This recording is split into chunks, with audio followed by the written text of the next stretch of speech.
12-year-old Sophie Foster has a secret. She is a telepath and has a unique ability to hear the thoughts of everyone around her, something that she's never known how to explain and has made her an outcast even in her own family. But everything changes the day she meets Fitz, a mysterious boy who appears out of nowhere and also reads minds. She discovers there's somewhere she does belong, and staying where she is will put her in grave danger. In the blink of an eye, Sophie is forced to leave behind everything and start a new life in a place that is vastly different from her own. Sophie has new rules and skills to learn, and not everyone is thrilled with her homecoming. There are secrets buried deep in Sophie's memory, secrets that other people desperately want, would even kill for. For First Chapter Friday, here is Keeper of the Lost Cities by Shannon Messenger.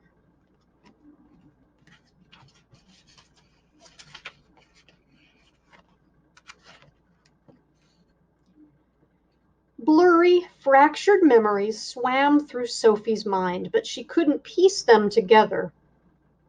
She tried opening her eyes and found only darkness.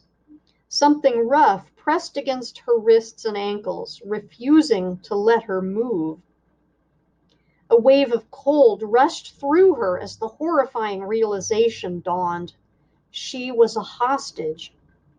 A cloth across her lips stifled her cry for help, and a sedative's sweet aroma stung her nose when she inhaled, making her head spin. Were they going to kill her? Would the black swan really destroy their own creation? What was the point of Project Moonlark then? What was the point of the Everblaze? The drug lulled her toward a dreamless oblivion, but she fought back, clinging to the one memory that could shine a tiny spot of light in the thick, inky haze. A pair of beautiful aquamarine eyes. Fitz's eyes, her first friend in her new life, her first friend ever. Maybe if she hadn't noticed him that day in the museum, none of this would have happened. No, she knew it had been too late even then. The white fires were already burning, curving toward her city and filling the sky with sticky, sweet smoke. The spark before the blaze. Miss Foster! Mr. Sweeney's nasal voice cut through Sophie's blaring music as he yanked her earbuds out by the cords. Have you decided that you're too smart to pay attention to this information? Sophie forced her eyes open. She tried not to wince as the bright fluorescence reflected off the vivid blue walls of the museum, amplifying the throbbing headache she was hiding. No, Mr. Sweeney, she mumbled, shrinking under the glares of her now staring classmates. She pulled her shoulder-length blonde hair around her face, wishing she could hide behind it. This was exactly the kind of attention she went out of her way to avoid.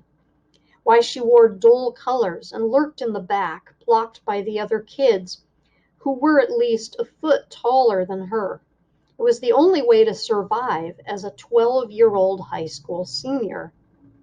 Then perhaps you can explain why you were listening to your iPod instead of following along.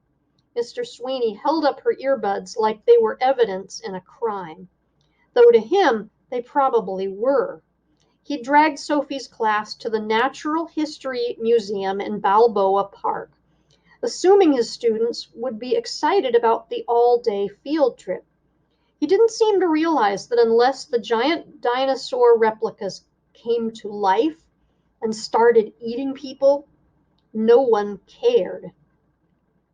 Sophie tugged out a loose eyelash, a nervous habit, and stared at her feet. There was no way to make Mr. Sweeney understand why she needed the music to cancel the noise. He couldn't even hear the noise. Chatter from dozens of tourists echoed off the fossil-lined walls and splashed around the cavernous room, but their mental voices were the real problem. Scattered, disorganized, disconnected pieces of thoughts broadcast straight into Sophie's brain, like being in a room with hundreds of TVs blaring different shows at the same time. They sliced into her consciousness, leaving sharp pains in their wake. She was a freak. It had been her secret, her burden, since she fell and hit her head when she was 5 years old. She'd tried blocking the noise, tried ignoring it, nothing helped, and she could never tell anyone. They wouldn't understand. Since you've decided you're above this lecture, why don't you give it? Mr. Sweeney asked. He pointed to the enormous orange dinosaur with a duck bill in the center of the room. Explain to the class how the Lambosaurus differs from the other dinosaurs we've studied. Sophie repressed a sigh as her mind flashed to an image of the information card in front of the display. She'd glanced at it when they entered the museum, and her photographic memory recorded every detail. As she recited the facts, Mr. Sweeney's face twisted into a scowl, and she could hear her classmates' thoughts grow increasingly sour. They weren't exactly fans of the resident child prodigy. They called her Curvebuster. She finished her answer, and Mr. Sweeney grumbled something that sounded like know-it-all as he stalked off to the exhibit in the next room over. Sophie didn't follow. The thin walls separating the two rooms didn't block the noise, but they muffled it. She grabbed what little relief she could. Nice job, super freak, Garwin Chang, a boy wearing a t-shirt that said, "Back off, I'm gonna fart," sneered as he shoved past her to join their classmates. Maybe they'll write another article about you. Child prodigy teaches class about the Lamosaurus. Garwin was still bitter. Yale had offered her a full scholarship. His rejection letter had arrived a few weeks before. Not that Sophie was allowed to go. Her parents said it was too much attention, too much pressure, and she was too young. End of discussion. So she'd be attending the much closer, much smaller San Diego City College next year. A fact some annoying reporter found newsworthy enough to post in the local paper the day before. Child prodigy chooses City College over Ivy League, complete with her senior photo. Her parents freaked when they found it. Freaked wasn't even a strong enough word. More than half their rules were to help Sophie avoid unnecessary attention. Front page articles were pretty much their worst nightmare. They'd even called the newspaper to complain. The editor seemed as unhappy as they were. The story was run in place of an article on the arsonist terrorizing the city, and they were still trying to figure out how the mistake had happened. Bizarre fires with white-hot flames and smoke that smelled like burnt sugar took priority over everything, especially a story about an unimportant little girl most people went out of their way to ignore. Or they used to. Across the museum, Sophie caught sight of a tall, dark-haired boy reading yesterday's newspaper with the embarrassing black and white photo of her on the front. Then he looked up and stared straight at her. She'd never seen eyes that particular shade of blue before. Teal, like the smooth pieces of sea glass she'd found on the beach. And they were so bright, they glittered. Something flickered across his expression when he caught her gaze. Disappointment? Before she could decide what to make of it, he shrugged off the display he'd been leaning against and closed the distance between them. The smile he flashed belonged on a movie screen, and Sophie's heart did a weird fluttery thing.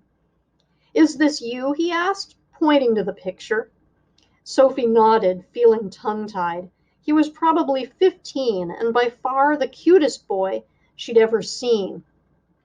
So why was he talking to her? I thought so. He squinted at the picture, then back at her. I didn't realize your eyes were brown. Yeah, she said, not sure what to say. Why? He shrugged. No reason. Something felt off about the conversation, but she couldn't figure out what it was. And she couldn't place his accent. Kind of British, but different somehow. Crisper?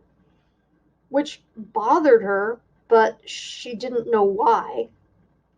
Are you in this class? She asked, wishing she could suck the words back as soon as they left her mouth. Of course he wasn't in her class. She'd never seen him before. She wasn't used to talking to boys, especially cute boys, and it made her brain a little mushy. His perfect smile returned as he told her no.